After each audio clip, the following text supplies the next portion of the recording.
Wassalatu wassalamu ala asyrafil anbiya'i wal mursalin wa ala alihi wa sahbihi wa sallim ajma'in. Segala puji bagi Allah yang mana telah memberikan kita semua nikmat kesehatan serta keimanan. Tak lupa juga salawat dan salam mari sama-sama kita hadiahkan kepada Nabi besar kita, Nabi Muhammad sallallahu alaihi wasallam. Penghormatan kami kepada dosen pengampu yaitu Bapak Agam Syafahlevi, SPD MPD.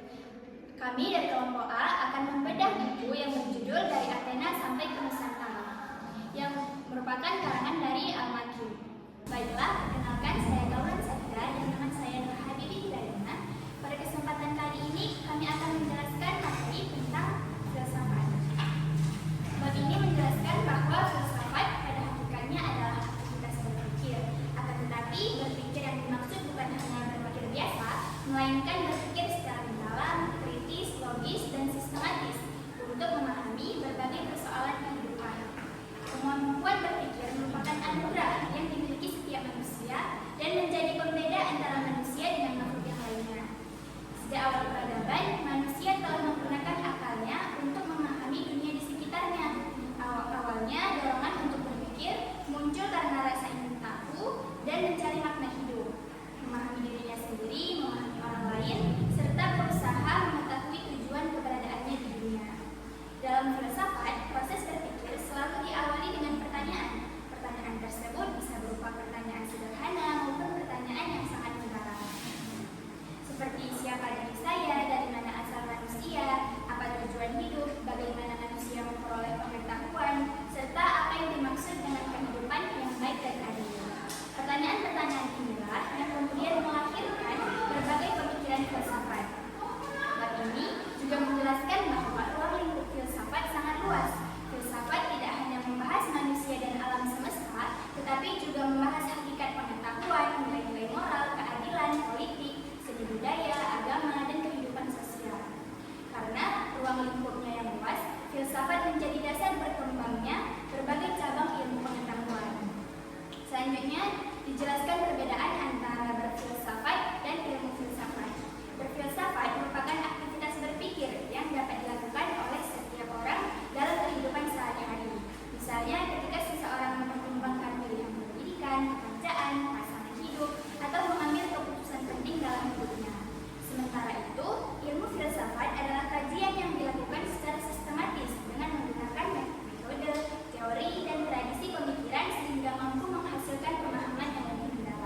John Rawls menjelaskan bahwa keadilan harus memberikan kesempatan yang adil bagi seluruh anggota masyarakat.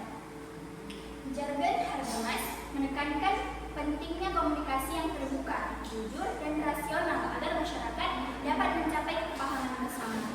Sementara itu, Amartya Sen berpendapat bahwa keadilan tidak hanya dilihat dari aturan yang dibuat, tetapi juga dari kemampuan masyarakat untuk memperoleh pendidikan, kesehatan, pekerjaan, dan kehidupan yang layak. Selain membahas filsafat Barat, buku ini juga menjelaskan perkembangan filsafat dalam tradisi Islam. Tokoh-tokoh seperti Al-Kindi, Al-Farabi, Ibnu Sina, Al-Ghazali yang berusaha mengembangkan filsafat dengan menggabungkan akal dengan ajaran agama. Mereka menunjukkan bahwa penggunaan akal bukanlah sesuatu yang bertentangan dengan agama, melainkan menjadi sarana untuk memahami ciptaan Tuhan, hakikat manusia, dan tujuan kehidupan. Pada bagian akhir bab ini menjelaskan bahwa filsafat tidak hanya membahas hal-hal yang bersifat abstrak, filsafat juga berkaitan dengan kehidupan sehari-hari. Ketika seseorang berpikir sebelum bertindak, mempertimbangkan baik dan buruk suatu keputusan, mencari solusi terhadap suatu masalah, atau mempertanyakan alasan dibalik suatu peristiwa. Pada saat itulah, seseorang sedang menerapkan cara berpikir filsafat. Melalui filsafat, manusia diajak untuk terus berpikir secara mendalam, mempertanyakan berbagai hal secara rasional, serta memahami hubungan antar manusia, alam, masyarakat, dan Tuhan. Dengan demikian, filsafat menjadi dasar yang penting dalam membentuk cara berpikir yang kritis, bijaksana, dan bertanggung jawab dalam menjalani kehidupan.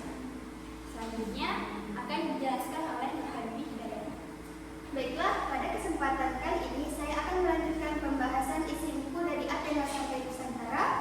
Nah, pada bagian ini dijelaskan mengenai perkembangan filsafat di berbagai peradaban hingga lahirnya filsafat Yunani yang memberikan pengaruh besar terhadap perkembangan ilmu pengetahuan dan cara berpikir manusia. Nah, pada awal pembahasan dijelaskan bahwa filsafat tidak hanya berkembang di Yunani, tetapi juga di berbagai peradaban seperti Mesir, Sumeria, Cina, Jepang, dan lain juga telah memiliki pemikiran tentang manusia, alam, pemerintahan, dan kehidupan. Hal ini menunjukkan bahwa sejak zaman dahulu, manusia sudah berusaha memahami dunia melalui pemikiran dan pengalaman mereka. Namun, Yunani memiliki peran yang sangat penting dalam sejarah filsafat. Jika sebelumnya banyak penjelasan mengenai kehidupan masih dipengaruhi oleh mitos dan kepercayaan, masyarakat Yunani mulai menggunakan akal dan logika untuk mencari jawaban atas berbagai persoalan. Cara berpikir yang rasional inilah yang kemudian menjadi dasar berkembangnya ilmu pengetahuan. Selanjutnya, buku menjelaskan bahwa Athena menjadi pusat berkembangnya filsafat dan demokrasi, yang mana di kota ini masyarakat mulai dilibatkan dalam pengambilan keputusan politik. Meskipun demikian, demokrasi pada masa itu belum sepenuhnya memberikan hak yang sama kepada semua orang karena perempuan, budak, dan pendatang belum dapat ikut berpartisipasi. Hal ini menunjukkan bahwa demokrasi pada masa Yunani masih memiliki keterbatasan jika dibandingkan dengan demokrasi saat ini. Kemudian, selain Athena, terdapat pula Sparta yang memiliki karakter berbeda. Athena lebih dikenal sebagai pusat pendidikan, kebudayaan, dan diskusi ilmiah, sedangkan Sparta lebih mengutamakan pendidikan militer, kedisiplinan, dan kekuatan fisik. Perbedaan kedua kota tersebut memperlihatkan bahwa setiap masyarakat memiliki cara yang berbeda dalam membangun kehidupan negaranya. Kemudian pada bagian berikutnya, buku membahas 3 tokoh penting dalam filsafat Yunani, yaitu Socrates, Plato, dan Aristoteles.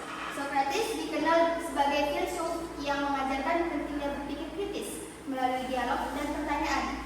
Menurutnya, seseorang tidak boleh langsung menerima suatu pendapat tanpa terlebih dahulu mencari alasan dan kebenarannya. Pemikiran Socrates kemudian dikembangkan oleh muridnya, yaitu Plato. Plato banyak membahas mengenai keadilan, pendidikan, dan negara yang ideal. Ia juga mendirikan akademi yang menjadi salah satu lembaga pendidikan pertama di dunia barat.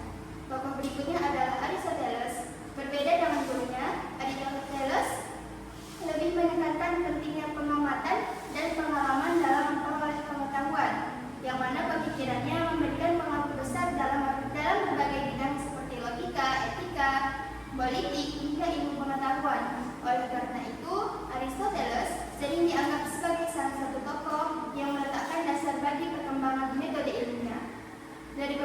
tersebut dapat dipahami bahwa pemikiran para filsuf Yunani tidak hanya berpengaruh pada zamannya, tetapi juga masih terasa hingga sekarang.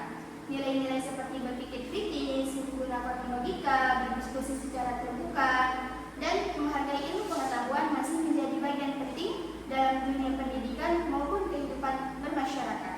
Sebagai kesimpulan, buku ini menunjukkan bahwa filsafat berkembang di berbagai peradaban, tetapi Yunani memberikan pengaruh yang sangat besar karena berhasil mengembangkan tradisi berpikir rasional. Melalui tokoh-tokoh seperti Socrates, Plato, dan Aristoteles, lahirlah berbagai pemikiran yang menjadi dasar perkembangan ilmu pengetahuan, pendidikan, dan demokrasi yang masih kita rasakan manfaatnya hingga saat ini. Baiklah, materi selanjutnya akan disampaikan oleh pemateri berikutnya.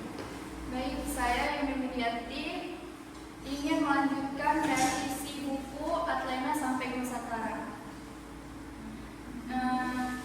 Dengan penjelasan dari judul Socrates. Socrates adalah filsuf Yunani yang terkenal dengan metode dialektika, yaitu cara mencari kebenaran melalui tanya jawab. Menurutnya, seseorang harus terus mempertanyakan pendapat dan keyakinannya agar memperoleh pemahaman yang benar.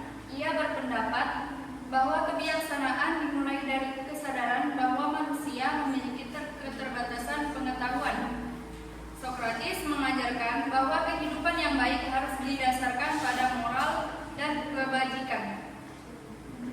Ia percaya bahwa orang yang benar-benar mengetahui kebaikan tidak akan melakukan kejahatan, meskipun akhirnya dihukum mati oleh pemerintah Athena karena dianggap merusak pemikiran kaum muda. Dan yang kedua, Plato. Plato adalah murid Socrates yang mendirikan akademia, lembaga pendidikan tinggi pertama di dunia barat. Ia mengembangkan gagasan tentang teori formal atau ide, yaitu keyakinan bahwa segala sesuatu di dunia memiliki bentuk ideal yang sempurna di luar dunia nyata. Menurut Plato, dunia yang kita lihat hanyalah bayangan dari dunia ide yang lebih sempurna. Gagasan ini dijelaskan melalui alegori gua yang menggambarkan manusia sebagai orang yang hanya melihat bayangan dan belum mengetahui kenyataan sebenarnya. Plato juga menulis banyak dialog filsafat yang membahasan keadilan, jiwa, negara, dan pendidikan. Dan yang ketiga, Aristoteles merupakan murid Plato yang kemudian mengembangkan pemikirannya sendiri. Berbeda dengan Plato yang menekankan dunia ide, Aristoteles lebih menekankan pengamatan terhadap kenyataan dan pengalaman empiris. Ia percaya bahwa pengetahuan diperoleh melalui observasi terhadap alam dan kehidupan nyata. Aristoteles memberikan sumbangan besar dalam berbagai bidang seperti logika, etika, politik, biologi, dan ilmu pengetahuan alam. Dalam bidang etika, ia mengajarkan konsep jalan tengah atau golden mean, yaitu bahwa kebajikan berada di antara dua sikap yang berlebihan. Dalam bidang politik, ia menganggap manusia sebagai makhluk sosial yang harus hidup dalam masyarakat dan negara. Dan yang keempat, Diogenes adalah tokoh utama aliran sinisme, yaitu Cynicism. Ia terkenal karena menjalani hidup sangat sederhana dan menolak kemewahan serta norma sosial yang dianggap tidak penting.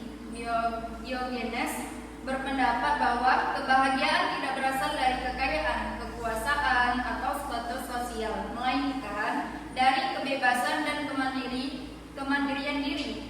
Ia sering mengkritik masyarakat yang terlalu mengejar materi dan kehormatan. Sikap hidupnya yang sederhana menjadi simbol yang perlawanan terhadap kehidupan yang berlebih dan penuh kemunafikan. Pemikirannya kemudian memengaruhi perkembangan filsafat Stoicisme. Pokok pemikiran Diogenes hidup sederhana dan mandiri, menolak kemewahan serta keserakahan. Kebahagiaan berasal dari kebebasan diri, mengkritik norma sosial yang dianggap tidak sesuai dengan kehidupan alami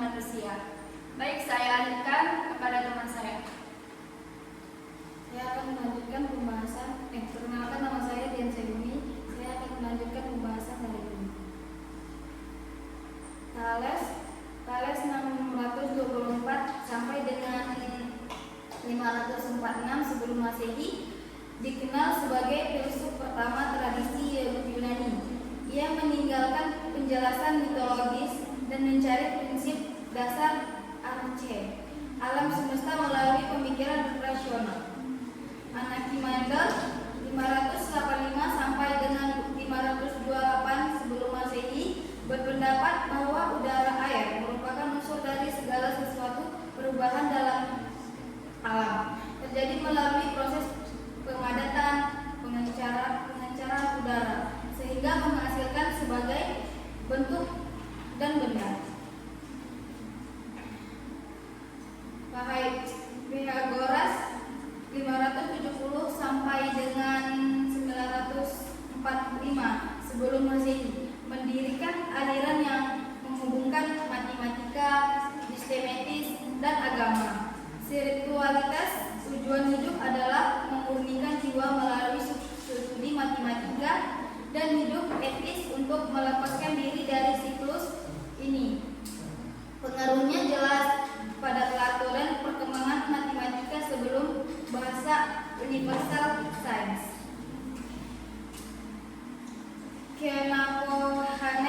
Xenophanes 570 sampai 478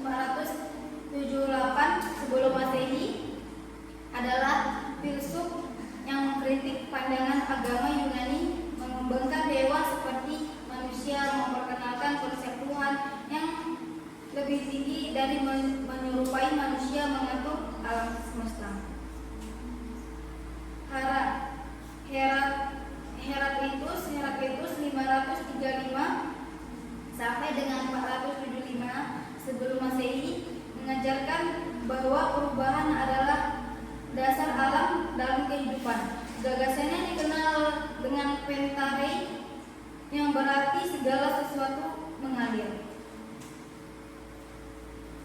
Parmenides 515 sampai dengan 450 sebelum Masehi mendapatkan bahwa kenyataan menjadi adalah sesuatu yang tetap satu dan tidak berubah. Menurut perubahan yang terlihat dalam kehidupan sehari-hari hanyalah ilusi indera.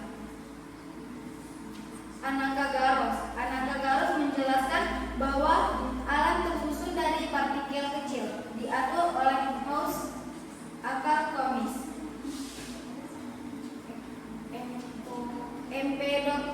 Empedokles berpendapat bahwa segala sesuatu tersusun dari 4 unsur. Pertama, tanah, air, udara, dan api. Zona Elea 490 sampai dengan 430 sebelum Masehi, Zona mendukung pemikiran Parmenides melalui paradoks tentang gerakan dan perubahan. Protagoras 490 sampai dengan 420 sebelum Masehi. Protagoras terkenal dengan gagasan manusia adalah ukuran segala sesuatu kebenaran berkaitan dengan pengalaman manusia. Demokritus 460 sampai dengan 370 sebelum Masehi. Demokritus mengembangkan teori atom. Menurutnya alam tersusun dari atom dan ruang kosong. Gorgias 483 sampai dengan 375 sebelum Masehi. Gorgias mengembangkan bahwa pemikiran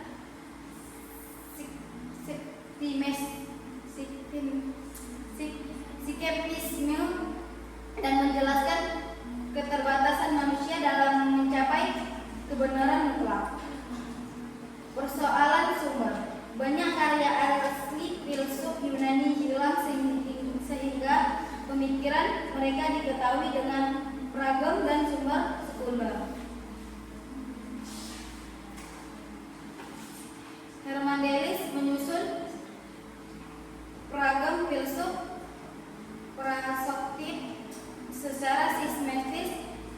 filsuf Muslim berarti Al-Kindi, Ibnu Sina dan Ibnu Rushd membantu menuliskan warisan filsuf Yunani lewat penjelasan dan komentar. Yunani era Helenistik. Pasca Sokrat, Plato, Aristoteles muncul era Helenistik. Filsufat Yunani kala itu sudah menyebar ke dunia lain. Epikuras tujuan hidup adalah atarakia, ketenangan batin melalui sederhana, pengendalian diri dan pembahasan dan persahabatan. Zona dari Cikum. Zona 330 sampai dengan 262 sebelum Masehi adalah pendiri aliran Stoa, mengajarkan bahwa alam semesta diatur oleh logos, hukum alam atau logika, Tuhan yang rasional. Tujuan hidup sejati adalah hidup selaras dengan semesta. Warisan filsufat Yunani menjadi dasar logika, ilmu pengetahuan dan pemikiran kritis. Membahas pernyataan besar tentang keadilan, kreatif dan kebahagiaan. Mempengaruhi demokrasi, pendidikan dan istana ilmu modern. Bab 3 filsuf timur. Bab 3 filsafat timur. Perbedaan kuno seperti Mesir dan Samurai sudah berkembang sebelum Yunani. Tradisi menekankan akal logos, sedangkan tradisi semestik menekankan iman dan wahyu. Zaman Horas 800 sampai 200 Masehi sebelum Masehi melahirkan perkembangan besar filsafat dan agama di Yunani, Timur Tengah, India dan Cina. India berpendapatan berkembang di lembah sungai Indus, Harappa. Sumber ajaran kitab Weda menjadi dasar pemikiran India. Inti filsafat mencapai moksha, pembahasan jiwa dari sasara dengan memahami hubungan Atman dan Baraham. Pengaruhan membentuk budaya dan kepercayaan di India hingga Nusantara. Sekian. Selanjutnya kami alihkan. Perkenalkan, nama saya Febi Afriani dan teman saya Eva Rashidi. Kami akan melanjutkan materi dari buku Athena sampai Nusantara dan berjudul Upanishad. Upanishad berarti duduk dekat dengan sang guru dan merupakan kumpulan teks filsafat India kuno yang disusun sekitar 800 sampai 200 sebelum Masehi. Teks ini menandai pergeseran dari ritual keagamaan Veda yang bersifat lahiriah menuju pencarian kebenaran batin dan metafisik. Upanishad menekankan pemahaman tentang jati diri, alam, dan hubungan antar manusia. Berbeda dengan tradisi Veda, sebelumnya yang fokus pada upacara korban. Upanishad berkembang melalui dialog antara guru dan murid di ashram serta mencerminkan perpaduan antara nalar dan spiritualitas. Teks-teks ini muncul pada masa perubahan sosial di India ketika sistem kasta mulai mengeras dan masyarakat mempertanyakan otoritas spiritual Brahmana. Beberapa Upanishad utamanya adalah Chandogya Upanishad, Brihadaranyaka Upanishad, dan Katha Upanishad. Selanjutnya itu meditasi. Upanishad menunjukkan perubahan dari ritualisme eksternal menuju pencarian kebenaran metafisik melalui perenungan dan meditasi. Pemikirannya ditandai dengan sikap kritis terhadap tradisi lama dan usaha memahami hakikat kehidupan secara mendalam. Konsep utama Upanishad adalah kesatuan antara Brahman, yaitu realitas mutlak universal, dan Atman, yaitu diri sejati manusia. Ajaran Tam Asi, itu engkau adalah itu, menegaskan bahwa manusia dan alam semesta dan sumber kehidupan pada dasarnya merupakan satu kesatuan.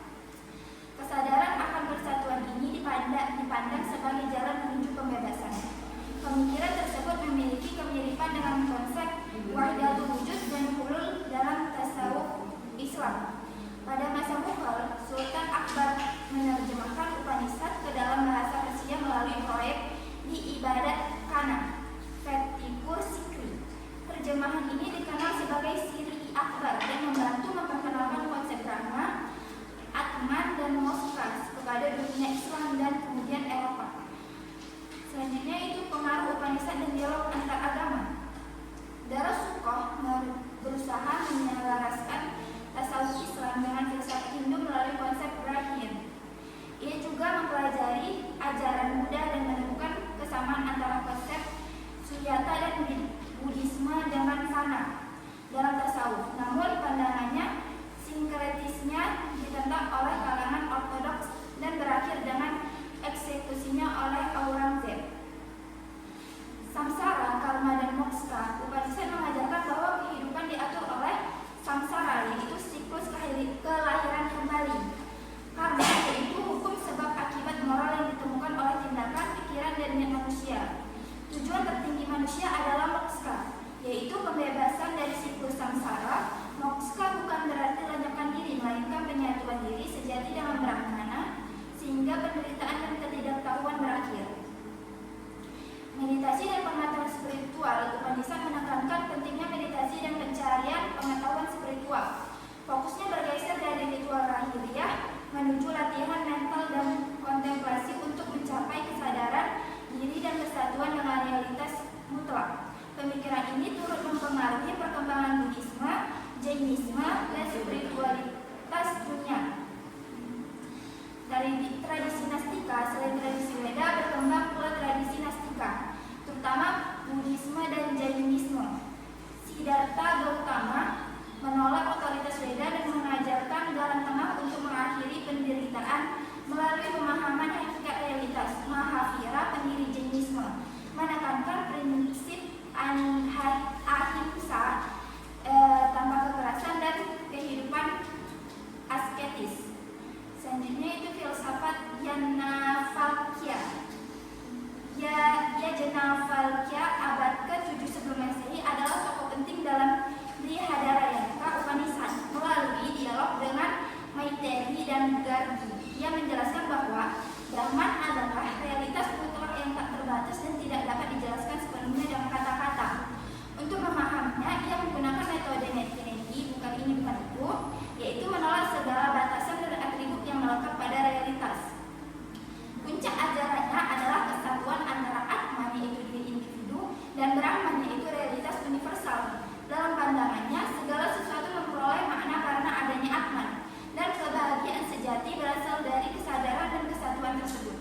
Pernyataannya yang terkenal adalah Aham Brahmasmi, yang menegaskan bahwa identitas terdalam manusia merupakan bagian dari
India sekitar abad ke-5 sebelum Masehi dimulai oleh Sindakarta Kaudatama pada tahun 563 sampai 483 sebelum Masehi, yang kemudian dikenal sebagai Buddha. Ia meninggalkan kehidupan istana untuk mencari jawaban atas penderitaan manusia, dan ajarannya menjadi gerakan pembaruan yang kritis terhadap otoritas Brahmanisme serta sistem kasta yang berlaku saat itu. Inti ajaran Buddha terangkum dalam 3 pilar utama. Yang pertama itu 4 kebenaran mulia, yang kedua jalan menuju surga 8, yang ketiga konsep Ananta. Nagarjuna adalah tokoh filosof besar yang mendirikan aliran Madhyamaka atau jalan tengah. Ajaran utamanya adalah konsep sunyata atau kekosongan. Segala sesuatu yang ada di dunia, mulai dari manusia, waktu, benda, bahkan hingga nirwana itu sendiri, tidak memiliki sifat tetap atau keberadaan yang berdiri sendiri. Segala sesuatu yang ada terbentuk karena saling bergantung satu sama lain. Tidak ada yang mutlak atau mutlak tidak ada.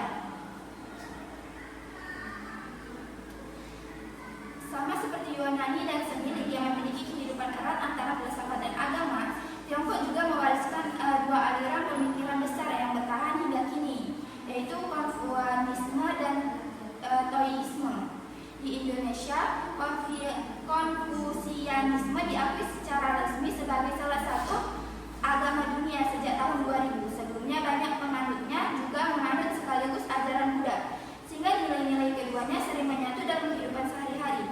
Sejak diakui resmi, Konfusianisme semakin menegaskan identitasnya sebagai sistem kepercayaan yang mandiri, dan kini tercantum dalam dokumen resmi seperti KTP warga yang menganutnya.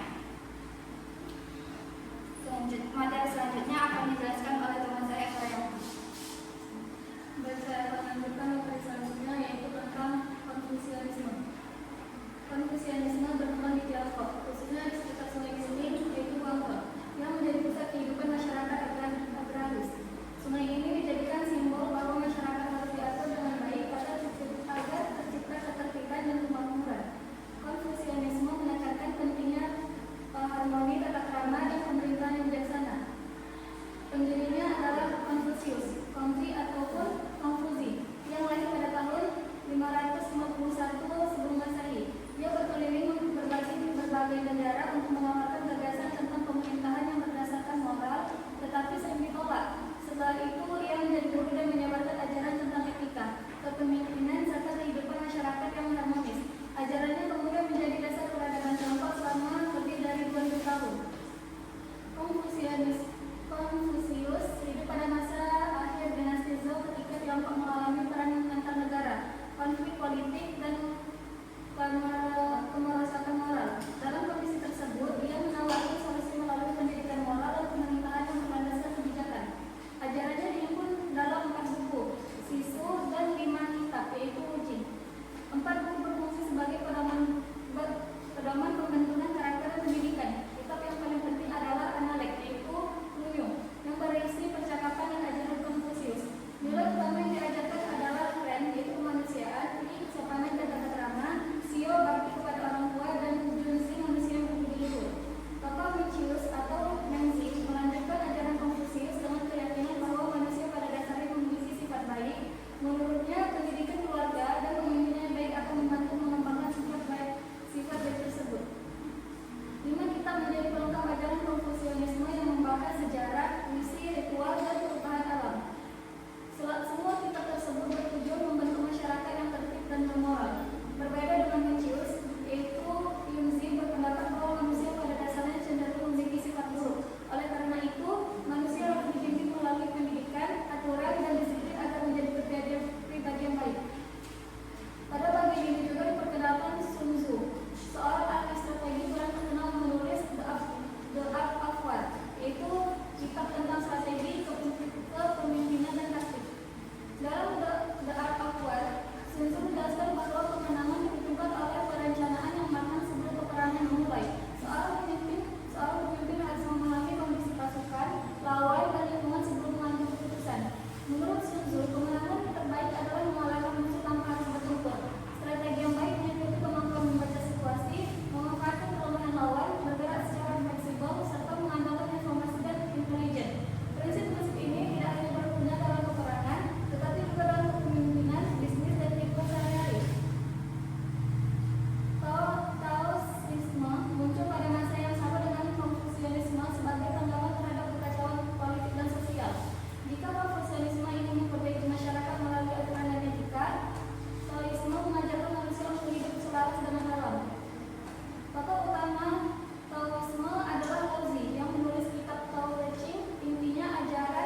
Meskipun tidak banyak melahirkan aliran filsafat baru, Romawi berhasil mengembangkan dan menyebarkan pemikiran Yunani sehingga bertahan hidup masa modern.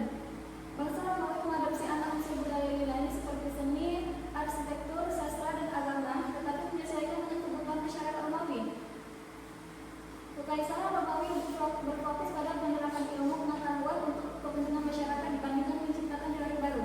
Aliran Stoicisme mengajarkan ketabahan, pengendalian diri, hidup sesuai kebijakan, dan menerima keadaan dengan bijaksana.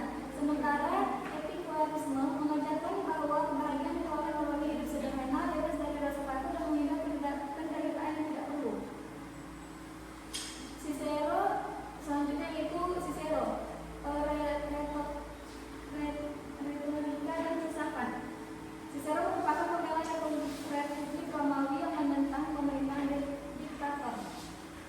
Setelah Julius Caesar wafat, dia mengkritik Marcus Antonius melalui pidato-pidatonya sehingga akhirnya dihukum mati. Meski begitu, karya-karyanya tetap berpengaruh besar dalam perkembangan filsafat Barat. Dalam karya De Orator, Cicero menjelaskan bahwa seorang orator harus menguasai filsafat, hukum, dan sejarah. Bukan hanya pada berbicara melalui karya-karya filsafatnya, dia juga memperkenalkan pemikiran Yunani kepada masyarakat Romawi. Cicero tidak menciptakan aliran filsafat baru, tapi menggabungkan berbagai pemikiran Yunani agar sesuai dengan kehidupan Romawi. Dalam The Office, ia menegaskan bahwa nilai moral tidak boleh dikorbankan demi keuntungan. Menurutnya, setiap orang harus menjalankan kewajibannya dengan menjunjung tinggi moral dan kepentingan bersama. Materi selanjutnya akan dijelaskan oleh Timothy. Perkenalkan, saya Safira Zahwa. Baik, saya akan melanjutkan materi berikutnya, yaitu Lucius Annaeus dan Seneca. Seneca itu seorang filsuf Stoik dari Romawi. Awalnya dia menjadi penasehat Kaisar Nero, tapi setelah Nero berubah menjadi pemimpin yang kejam, kehidupan Seneca jadi sulit. Walaupun begitu, Seneca tetap mengajarkan kalau kebahagiaan itu bukan berasal dari harta atau jabatan, tapi dari kemampuan kita mengendalikan diri tetap tenang dan menghadapi masalah. Selanjutnya adalah penguasaan diri Stoik. Menurut Seneca, yang paling penting itu bukan mengubah keadaan, tapi mengubah cara kita menyikapi keadaan tersebut. Misalnya, kita lagi ada masalah, jangan langsung marah atau putus asa. Kita belajar tetap tenang dan fokus pada apa yang bisa kita lakukan. Berikutnya, tokoh yang dibahas adalah Epictetus. Kalau Epictetus, dia dulunya seorang Buddha, setelah bebas jadi filsuf. Ajarannya sederhana, yaitu jangan terlalu memikirkan hal-hal yang memang tidak bisa kita kendalikan. Lalu ada konsep dikotomi kontrol. Nah, Epictetus bilang ada dua macam hal dalam hidup. Yang pertama, hal yang bisa kita kendalikan, misalnya sikap, pemikiran, dan usaha kita. Kedua, hal yang tidak bisa kita kendalikan, seperti omongan orang lain atau hasil yang terjadi. Jadi kita cukup fokus apa yang bisa kita kendalikan. Kemudian tentang disiplin diri. Menurut Epictetus, kita juga harus disiplin. Artinya kita mengendalikan keinginan, menjalankan tanggung jawab dengan baik, dan berpikir sebelum bertindak. Selanjutnya yaitu kebebasan moral. Walaupun seseorang miskin, dipenjara, atau mengalami kesulitan, dia tetap bebas menentukan sikapnya. Jadi kebebasan yang paling penting itu adalah kebebasan hati dalam pikiran. Berikutnya adalah Marcus Aurelius. Marcus Aurelius itu seorang kaisar Romawi, tapi dia juga seorang filsuf. Dia mengajarkan bahwa pemimpin harus adil, sabar, dan bertanggung jawab, dan rendah hati.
Eropa.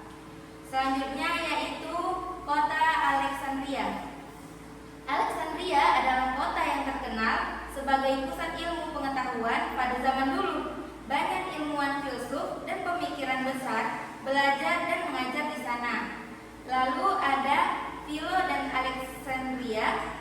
Philo mencoba menggabungkan ajaran agama Yahudi, filsafat Yunani. Jadi menurutnya agama dan akal itu bisa berjalan dan bekerja sama. Selanjutnya Clement dan Origen. Clement dan Origen adalah tokoh Kristen yang melanjutkan pemikiran Philo. Mereka mengajarkan bahwa iman dan akal tidak bertentangan. Keduanya justru harus saling melengkapi untuk memahami ajaran agama. Baik, selanjutnya akan dilanjutkan oleh teman saya. Baiklah, saya Alfa Sayyidina akan menjelaskan materi selanjutnya tentang filsafat dari sungai-sungai kuno. Pada bab ini dijelaskan bahwa manusia belajar dari alam untuk mengembangkan ilmu pengetahuan dan teknologi. Alam menjadi sumber inspirasi bagi manusia. Misalnya, burung menginspirasi pembuatan pesawat. Selain itu, sungai menjadi pusat kehidupan karena menyediakan air, makanan, transportasi, dan perdagangan. Oleh sebab itu, banyak peradaban besar berkembang di sekitar sungai. Selanjutnya, sungai Efrat dan Tigris merupakan tempat lahirnya peradaban Mesopotamia. Kedua sungai ini memiliki tanah yang subur sehingga sangat mendukung kegiatan pertanian. Selain itu, sungai juga dimanfaatkan sebagai sarana irigasi, transportasi, dan perdagangan. Kemudian peradaban Sumeria merupakan peradaban tertua di Mesopotamia. Bangsa Sumeria berhasil menciptakan tulisan paku, sistem bilangan berbasis 60, membangun sistem irigasi, serta mengembangkan pemerintahan dan hukum. Berikutnya adalah epos Gilgamesh. Kisah ini menceritakan Raja Gilgamesh yang mencari rahasia hidup abadi setelah sahabatnya Enkidu meninggal. Dari kisah tersebut dapat dipahami bahwa setiap makhluk hidup pasti akan mengalami kematian. Selanjutnya, kepercayaan Sumeria menjelaskan bahwa dunia berasal dari lautan purba. Mereka juga percaya adanya banyak dewa yang mengatur alam, serta memiliki kisah banjir besar yang mirip dengan kisah Nabi Nuh.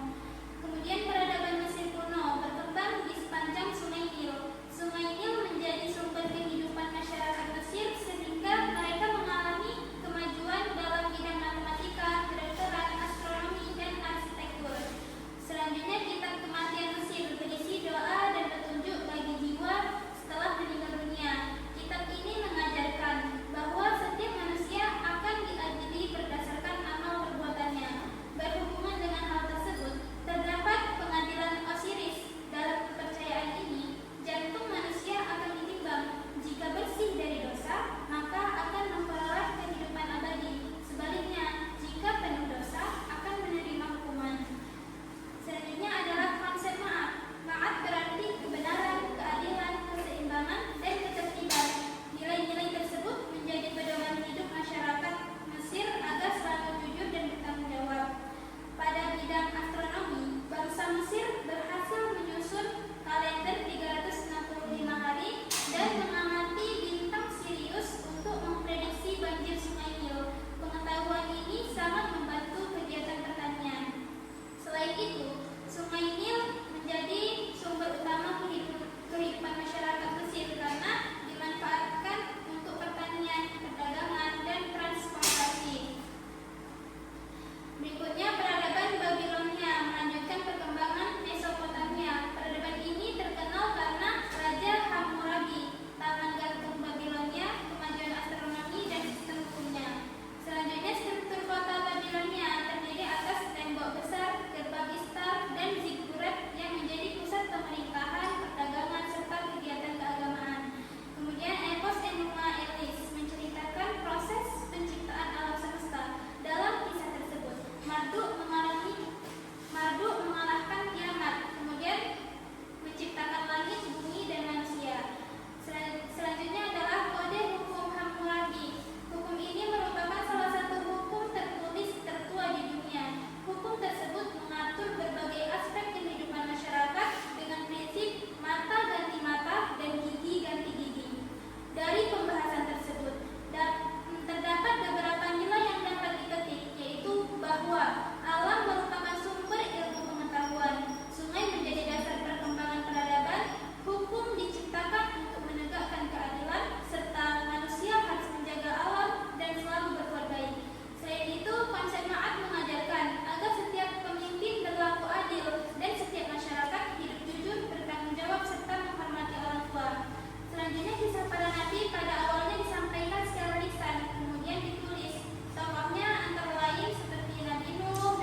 cendekiawan dari berbagai daerah datang ke Baghdad untuk belajar dan mengembangkan ilmu pengetahuan. Selanjutnya, yang keenam, Bait Al-Hikmah sebagai pusat keilmuan. Ia adalah salah satu lembaga yang sangat berpengaruh pada masa Abbasiyah, adalah Bait Al-Hikmah. Awalnya lembaga ini merupakan perpustakaan kerajaan, tetapi kemudian berkembang menjadi pusat penerjemahan, penelitian, pendidikan, dan diskusi ilmiah. Ditempatkan ini sebagai berbagai karya dari Yunani, Persia, dan India diterjemahkan ke dalam bahasa Arab sehingga dapat dipelajari oleh para ilmuwan muslim. Bait Al-Hikmah menjadi tempat bertemunya berbagai ilmu pengetahuan dan pemikiran dari banyak peradaban. Lembaga ini berperan besar dalam kemajuan intelektual dunia Islam. Selanjutnya, kemajuan ilmu pengetahuan pada masa Abbasiyah. Berkat dukungan para khalifah dan berkembangnya Bait Al-Hikmah, ilmu pengetahuan mengalami kemajuan yang sangat pesat. Umat Islam tidak hanya menerjemahkan ilmu dari peradaban Islam lain, tapi juga mengembangkan menjadi penemuan-penemuan baru. Bidang ilmu yang berkembang itu ada filsafat, matematika, astronomi, kedokteran, kimia, sastra, dan bahasa. Kemajuan tersebut menjadi dunia Islam sebagai pusat ilmu pengetahuan dunia selama beberapa abad dan memberikan pengaruh besar terhadap perkembangan ilmu pengetahuan di Eropa. Nah, jadi perkembangan teologi dan filsafat Islam terjadi karena adanya perdebatan keagamaan, perubahan politik, serta interaksi dengan berbagai budaya dan peradaban. Dari proses tersebut lahirlah berbagai aliran teologi dan tokoh-tokoh pemikiran yang berpengaruh. Pada masa Abbasiyah, berkembangnya ilmu pengetahuan mencapai puncaknya dengan berdiri Baghdad sebagai pusat peradaban dan Bait Al-Hikmah sebagai pusat pendidikan, penelitian, dan penerjemahan. Kemajuan ini membawa peradaban Islam menjadi masa kejayaan dan memberikan sumbangan besar bagi perkembangan ilmu pengetahuan dunia. Selanjutnya dilanjuti oleh rekan saya, Mufayani Sasabur. Baik, saya akan melanjutkan pembahasan tersebut. Berikutnya Al-Khawarizmi 780 sampai 850 Masehi. Al-Khawarizmi dikenal sebagai ilmuwan muslim yang berjasa besar dalam bidang matematika. Ia bukan hanya seorang matematikawan, tetapi juga seorang filsuf yang percaya bahwa alam semesta berjalan secara teratur dan dapat dipahami melalui akal. Kontribusi terbesarnya adalah menciptakan ilmu aljabar atau bisa disebut dengan aljabar wa al-muqabalah sebagai disiplin ilmu tersendirinya. Selain itu, ia juga memperkenalkan konsep algoritma, yaitu langkah-langkah sistematis untuk menyelesaikan sesuatu persoalan. Namun, nama algoritma sendiri berasal dari peralafan nama Al-Khawarizmi. Menurutnya, matematika adalah bahasa universal untuk memahami keteraturan alam semesta. Karena itu, matematika tidak hanya digunakan untuk berhitung, tetapi juga menjadi dasar dalam ilmu pengetahuan dan logika. Berikutnya Al-Kindi 801 sampai 873 Masehi. Al-Kindi dikenal sebagai filsuf muslim pertama yang menulis karya filsafat. Dalam bahasa Arab, ia berasal dari keluarga bangsawan Arab dan menjadi tokoh penting di Bait Al-Hikmah pada masa dinasti Abbasiyah. Al-Kindi banyak menerjemahkan karya-karya filsafat Yunani, terutama Aristoteles dan Plato, lalu menggabungkannya dengan ajaran Islam. Menurutnya, akal dan wahyu berasal dari Tuhan yang sama sehingga tidak mungkin saling bertentangan. Jika tampak berbeda, berarti manusia belum memahami salah satunya dengan benar. Ia juga menjelaskan bahwa Tuhan adalah sebab pertama, Allah Al-Ula, yang menciptakan alam semesta. Alam tidak kekal melainkan diciptakan oleh Tuhan dan berjalan sesuai hukum yang telah ditetapkan. Yang berikutnya Al-Razi 854 sampai 925 Masehi. Al-Razi adalah seorang dokter, filsuf sekaligus ilmuwan yang sangat terkenal. Ia dikenal karena pemikirannya yang sangat rasional, berbeda dengan Al-Kindi, Al-Farabi, dan ilmu Ibnu Sina yang berusaha menggabungkan akal dengan wahyu. Al-Razi lebih mengutamakan akal manusia. Menurut Al-Razi, manusia sudah diberi akal yang cukup untuk membedakan mana yang baik dan mana yang buruk. Oleh karena itu, manusia tidak selalu membutuhkan wahyu atau nabi untuk memahami kebenaran. Dalam bidang filsafat, Al-Razi mengemukakan konsep ilmu kekekalan atau bisa juga disebut dengan Al-Rumada, yaitu Tuhan sebagai pencipta yang maha bijaksana, jiwa universal, materi pertama, ruang absolut, dan waktu absolut. Menurutnya, jiwa manusia berasal dari jiwa universal yang kemudian terikat dengan materi atau tubuh. Karena itu, manusia sering mengalami penderitaan. Jalan untuk kembali kepada kebahagiaan adalah dengan menggunakan akal, mencari ilmu pengetahuan, dan membersihkan jiwa dari ketertarikan dunia. Berikutnya Al-Farabi 872 sampai 950 Masehi. Al-Farabi dijuluki guru kedua setelah Aristoteles karena kepandaiannya dalam bidang filsafat. Ia mengembangkan teori emanasi, yaitu bahwa seluruh alam semesta berasal dari pancaran Tuhan secara bertingkat. Menurut Al-Farabi, dari Tuhan lahirnya akal pertama, kemudian akal kedua, hingga akhirnya muncul akal aktif, yaitu akal yang berhubungan langsung dengan manusia. Akal aktif membantu manusia memperoleh ilmu, pengetahuan, dan mencapai kesempurnaan. Dalam bidang politik, Al-Farabi menjelaskan konsep negara utama, Al-Madinah, Al-Fadilah. Negara yang baik harus dipimpin oleh pemimpin yang memiliki ilmu, akhlak mulia, adil, jujur, dan mampu membimbing rakyat menuju kebahagiaan. Ia mengibaratkan negara seperti tubuh manusia, di mana setiap bagian memiliki tugas masing-masing tetapi saling bekerja sama. Berikutnya Ibnu Miskawai 932 sampai 1030 Masehi. Ibnu Miskawai merupakan tokoh yang terkenal dalam bidang filsafat akhlak. Ia menekankan bahwa tujuan hidup manusia adalah mencapai kebahagiaan melalui pembentukan akhlak yang baik. Menurutnya, manusia memiliki 3 kekuatan jiwa, yaitu jiwa rasional, jiwa emosional, dan jiwa nafsu. Ketiga unsur tersebut harus diseimbangkan. Akal harus menjadi pengendali emosi dan nafsu agar manusia memiliki akhlak yang mulia. Pendidikan menjadi cara utama untuk membentuk karakter yang baik. Berikutnya Al-Ma'ari 973 sampai 1057 Masehi. Al-Ma'ari adalah seorang penyair sekaligus filsuf yang terkenal karena pemikirannya yang kritis. Ia mengajarkan pentingnya menggunakan akal dalam memahami kehidupan dan tidak mudah menerima sesuatu tanpa berpikir.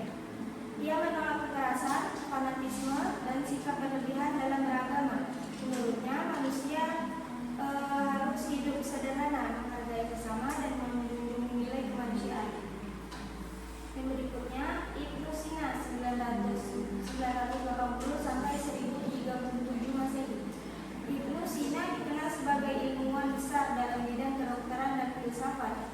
Karyanya yang paling terkenal adalah Al-Qanun fi Aitib, yang menjadi rujukan dunia kedokteran selama berabad-abad. Dalam filsafat, ia menjelaskan konsep wajib al-wujud, yaitu Tuhan sebagai satu-satunya zat yang paling ada.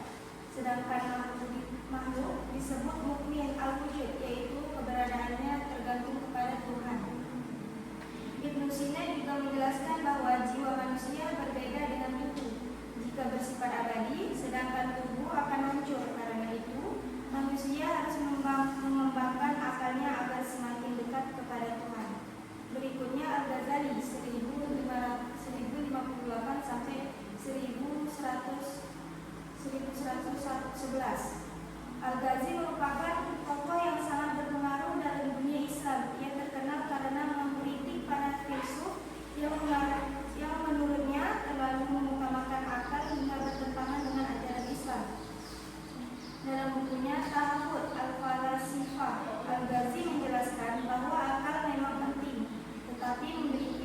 terbatas. Oleh karena itu, manusia juga membutuhkan wahyu sebagai petunjuk agar tidak tersesat.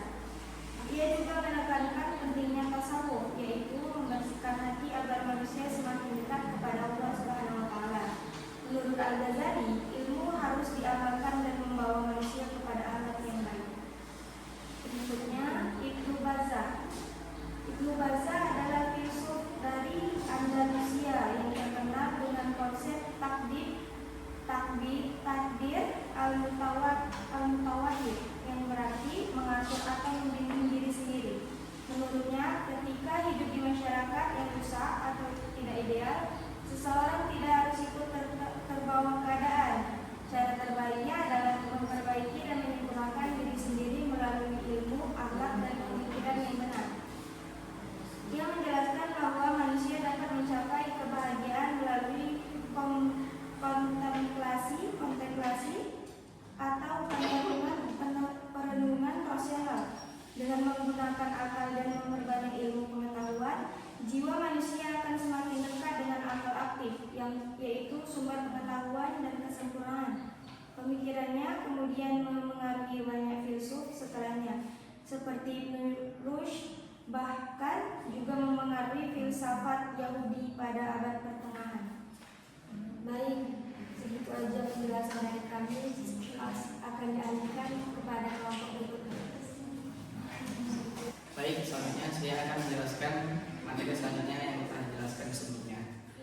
Materi selanjutnya itu sebelum masuk ke tokoh-tokoh selanjutnya, buku ini menjelaskan bahwa setelah pemikiran Al-Ghazali menjadi sangat berpengaruh, filsafat mulai dijauhi oleh masyarakat Islam. Banyak orang-orang menganggap pemikiran Al-Ghazali ini sebagai pendapat yang sudah final atau akhir, sehingga tidak perlu diperdebatkan lagi. Nah, tokoh yang selanjutnya yaitu Ibn Rushd pada tahun 1126 sampai 1198 Masehi. Ibn Rushd adalah seorang filsuf, hakim, sekaligus dokter dari Cordoba, yaitu di Andalusia. Nah, ia dikenal sebagai penafsir terbaik filsafat Aristoteles. Tujuannya adalah mengembalikan ajaran Aristoteles yang menurutnya telah bercampur dengan pemikiran lain. Selain itu, dia menjadi filsuf. Ia juga pernah menjadi hakim dan dokter pribadi khalifah. Nah, banyak orang menganggap bahwa Ibnu Rushd percaya bahwa sesuatu yang benar adalah filsafat tetap salah dalam agama. Menurut Ibnu Rushd, kebenaran hanya satu. Perbedaannya hanya pada penjelasannya. Filsuf menjelaskan secara logika, ulama menjelaskan secara dalil agama, serta masyarakat umum lebih mudah memahami melalui cerita dan juga simbol.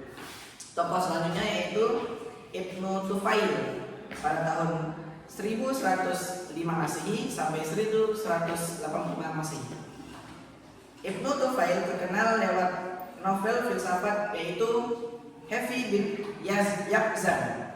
Tokohnya adalah seorang anak yang hidup sendirian di pulau terpencil tanpa guru. Dengan mengamati alam dan menggunakan akalnya, Haid berhasil mengenal Tuhan, memahami alam semesta, dan menyimpulkan adanya kehidupan setelah mati. Selanjutnya yaitu penelitian, percobaan, dan imperialisme. Bagian terakhir menjelaskan bahwa ilmuwan dalam Islam tidak hanya berpikir secara teologi, tapi juga melakukan penelitian dan juga eksperimen. Contohnya Al-Razi, yaitu seorang dokter membedakan penyakit cacar dan campak melalui pengamatan langsung. Selanjutnya yaitu Ibnu Sina menuliskan kitab Qanun fil Altib dan mengembangkan ilmu kedokteran melalui observasi dan juga eksperimen. Nah, tokoh selanjutnya itu Al-Biruni pada tahun 973 sampai 1048 Masehi. Al-Biruni adalah ilmuwan Persia yang dikenal sebagai ahli astronomi, ahli matematika, geografis, dan juga antropologi. Salah satu kelebihannya adalah ia ia tidak hanya baca buku, tapi juga turun langsung melakukan penelitian. Tokoh selanjutnya yaitu Ibnu Al-Haytham pada tahun 965 Masehi sampai 1440 Masehi. Ibnu Al-Haytham dikenal sebagai bapak optik modern. Ia dipercaya bahwa suatu teori tidak cukup hanya dipikirkan, tapi harus dibuktikan melalui eksperimen. Nah, tokoh selanjutnya itu Al-Jahiz pada tahun 776 Masehi sampai 868 Masehi. Al-Jahiz adalah ilmuwan yang banyak meneliti hewan, tumbuhan, dan kehidupan masyarakat. Melalui kitabnya yaitu Kitab Al-Hayyawan, ia mengamati perilaku hewan secara langsung. Dan dari kitabnya tersebut, ia menemukan bahwa semua makhluk hidup saling bergantung dalam rantai makanan. Lingkungan juga mempengaruhi kehidupan makhluk hidup tersebut, dan hewan yang mampu beradaptasi akan bertahan hidup lebih lama. Nah, tokoh selanjutnya itu Tabib bin Qullah pada tokoh selanjutnya yaitu Tabib bin Qullah pada tahun 836 sampai 901 Masehi. Tabib bin Qullah adalah ilmuwan di Baitul Hikmah, yaitu di Baghdad. Ia tidak menerima teori begitu saja. Menurutnya, setiap teori harus diuji melalui pengamatan, eksperimen, dan penghitungan matematika. Intinya, ilmu harus diuji. Jika ada teori yang salah, maka harus diperbaiki. Tokoh yang terakhir yaitu Ibnu Khaldun pada tahun 1332 Masehi sampai 1406 Masehi. Ibnu Khaldun dikenal sebagai bapak sosiologi. Ia hidup di masa yang penuh konflik sehingga banyak belajar dan pengalaman yang nyata. Karya terbesarnya adalah Muqaddimah yang membahas sejarah, masyarakat, ekonomi, dan juga politik. Sebelumnya saya Muhammad Yakub Bercaki, dan materi selanjutnya akan dijelaskan oleh rekan saya Fadlur Roman. Terima kasih. Perkenalkan saya Fadlur Roman akan melanjutkannya melanjut membaca buku dari yang mana judul buku dari Athena sampai Nusantara, pengantar filsafat dunia tentang manusia, nalar agama dan kekuasaan, ditulis oleh Profesor Dr. Al-Masjid. Jadi selanjutnya itu bab ke-7 yang mana judulnya pencerahan Eropa. Bab ini dibuka dengan refleksi personal Al-Makin atas kunjungannya ke Italia, Vatikan, Prancis, Jerman, Belanda, Belgia, dan kota-kota tua Eropa lain selama menjadi mahasiswa di penelitian sebagai mahasiswa dan peneliti tamu. Penulis menjelaskan bahwa warisan keilmuan Yunani Romawi yang nyaris terlupakan di Eropa justru dilestarikan dan dikembangkan oleh peradaban Islam di bawah dinasti Umayyah, Abbasiyah, dan Turki Utsmani. Selanjutnya Al-Makin memetakan kelahiran pencerahan Eropa yaitu 1685 sampai 1815 sebagai gerakan intelektual yang menempatkan nalar, observasi, dan eksperimen sebagai sumber otoritas pengetahuan, sekaligus reaksi terhadap absolutisme, monarki, dan dominasi gereja. Gerakan ini melahirkan gagasan hak asasi manusia, kontrak sosial, toleransi beragama, dan kebebasan berbicara, serta mendorong revolusi industri 1760 sampai 1840 dan era penjelajahan samudera yang mengubah wajah ekonomi dan politik dunia melalui kolonialisme dan merkantilisme. Bagian terbesar dari bab ini memaparkan gagasan para filsuf penggerak zaman tersebut secara general. Realisme politik, Machiavelli, Fortuna dan Virtu, dan Thomas Hobbes. Kemudian ada liberalisme Locke. Kemudian ada rasionalisme Rani Descartes dan yang lain-lainnya. Jadi kelemahan dari bab ini Al-Makin berhasil kelebihan dari bab ini Al-Makin berhasil menyajikan sejarah panjang pemikiran Eropa dan Romawi hingga pencerahan dalam alur naratif yang ringkas namun runtut. dan dipadukan dengan pengalaman perjalanan pribadi yang membuat materi filsafat terasa lebih hidup. Sedangkan kekurangannya karena memuat balasan tokoh filsafat dalam satu bab, pembahasan masing-masing pemikiran cenderung padat dan ringkas sehingga pembaca yang belum memiliki dasar filsafat beresiko kesulitan menangkap nuansa perbedaan antar tokoh, misalnya antar rasionalisme, Descartes, Spinoza, Leibniz yang menjadi berurutan tanpa banyak jembatan penghubung. Kesimpulannya, pencerahan Eropa dalam buku dari Athena sampai Nusantara berhasil memetakan perjalanan akal manusia Eropa dari kegelapan pasca Romawi melalui jembatan keilmuan Islam hingga lahirnya gagasan-gagasan besar. Jadi sekian beda buku yang bisa kelompok kami sajikan. Apabila ada salah-salah kata dari kelompok kami mohon maaf sebesar-besarnya, dan kami harap video bedah buku kami ini dapat menjadi awal bagi kami untuk terus berkembang dan menjadi lebih baik lagi. Dan jangan lupa bagi yang menonton untuk mendukung kami dengan cara like, subscribe, dan jangan lupa juga komen, karena komen dari kalian sangat berharga sebagai evaluasi bagi diri kami untuk menjadi lebih baik lagi. Maka salam dari kelompok A, kami undur diri. Wabillahi taufiq wal hidayah. Assalamualaikum warahmatullahi wabarakatuh. Dadah.